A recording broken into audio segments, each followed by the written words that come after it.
Are algorithms taking over? I'm joined by Sean Gourley, the CTO and co-founder of Quid, a data analytics company based in Silicon Valley. Sean, we hear a lot these days about algorithms creeping into many different areas of our lives. Why is this happening? Over the last decade, really, we've been collecting huge amounts of information. And we've been collecting that, and the word is sort of big data.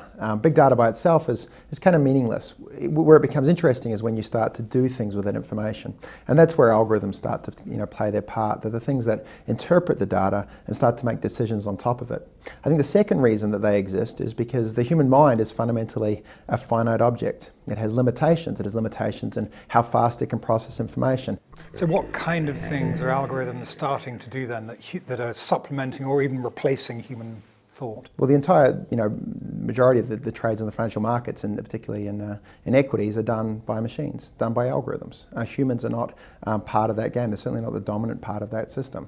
Other things, where they're looking at, you're using algorithms to determine, the path from A to B on Google Maps. You're determining algorithms to determine what music you're listening to, what information is relevant from your friends when you log into Facebook, what friends you should even make friends with. Are they giving us a trustworthy view of the world?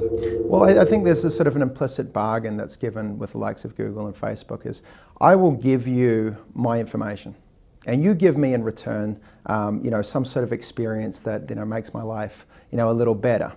And we can kind of look at the economics of that stuff. Facebook makes about $6 per user per year, and it costs them about a buck 50, call it, to serve that.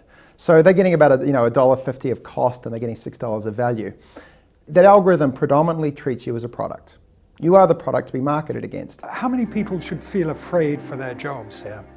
I think all of us need to take a pretty close look at the kind of work that we're doing and ask ourselves, how confident are we that we're doing it, much better than an algorithm is. And those people that are, journalists writing stories, tax attorneys, filing, tax reports, legal researchers looking, for information, even investors. And I think a lot of things that involve us reading and making relationships between the objects and the elements and the ideas that we read, the algorithms are going to do a pretty good job of doing that. So do the computers replace the experts, or do they make the experts smarter? So there's going to be a couple of things on that. One is a lot of the experts are going to be replaced. And because the computer will do it so much cheaper, and it'll be approximately the same.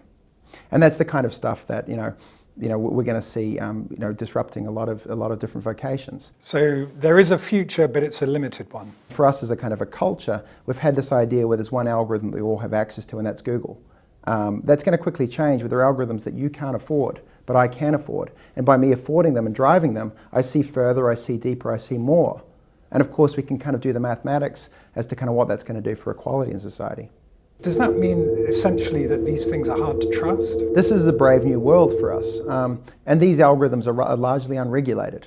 But as algorithms dominate more and more of the decisions and impact more and more of our lives, from everything from conflict through to kind of the legal ramifications of car accidents through to the stuff that you're reading on Facebook, who's making those decisions? Sean Gourley, thank you very much. Thank you.